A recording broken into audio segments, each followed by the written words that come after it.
মা ঋতিকা, এই দেখ, আমি এদের তিনজনের মধ্যে যে কোনো একজনকে বিয়ে করব, কিন্তু কাকে বিয়ে করব সেটা তুই ঠিক করবি।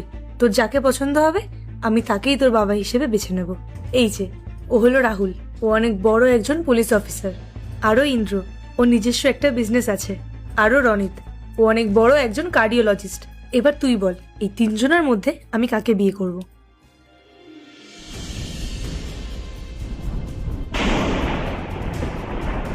পায়েল, এটা কি ধরনের অসভ্যতা? ওর এত বড় সাহস, ও আমার গায়ে কুশান ছুঁড়ে মারলো। আমি কিন্তু এই সমস্ত জিনিস একদম পছন্দ করি না। ঋতিকা, এটা কি করলি তুই? এভাবে কেউ বড়দের গায়ে কিছু ছুঁড়ে মারে? বড়দের সঙ্গে কিভাবে ব্যবহার করতে হয় সেই শিক্ষাটুকু নিয়ে কি দেওনি তোমার মেয়েকে? ঋতিকা, এক্ষুনি সরি বলো আঙ্কেলকে।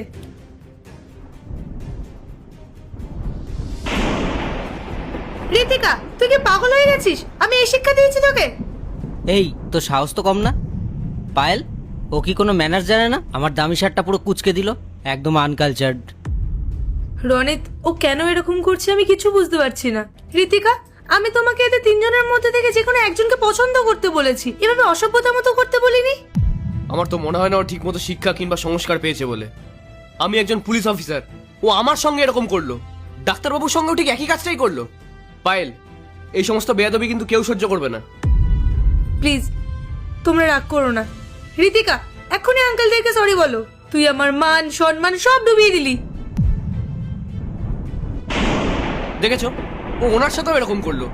আমার মনে হয় না এই মেয়েটার মাথাটাই খারাপ হয়ে গেছে।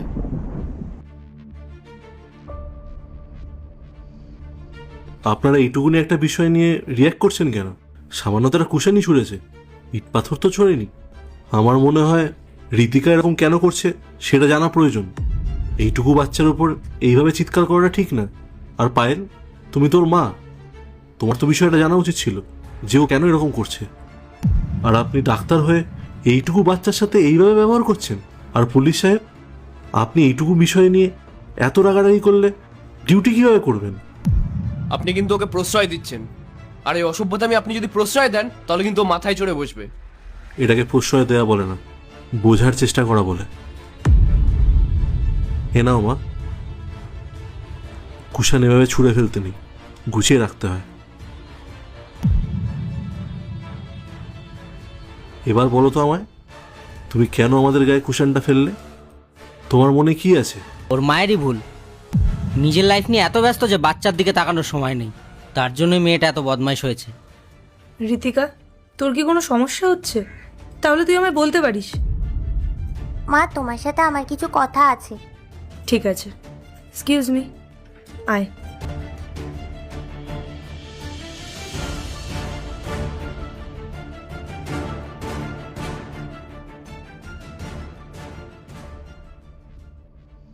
আমার মেয়ে ইন্দ্রকে চুজ করেছে। Thank you Ritika. একে চুজ করলো? তার মানে কি তুমি আমাকে এখানে সময় নষ্ট করার জন্য ডেকেছিলে? আমি পুলিশ, হ্যাঁ, আমার না হাজারটা কাজ থাকে। আমার মনে হয় তুমিও তোমার মেয়ের মতন পাগল হয়ে গেছো। একদম ঠিক।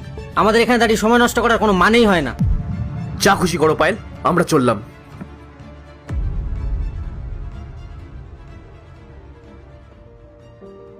ইন্দ্র, ঋতিকা তো তোমায় চুজ করলো, এবার তুমি বলো, তুমি আমায় বিয়ে করবে তো? আমার ছেলের জীবন তো নষ্ট করেই দিয়েছো, আর কজনের জীবন নষ্ট করবে তুমি? বাবা, আপনি এখানে? আর আপনি এসব কি আবল তাবল বকছেন?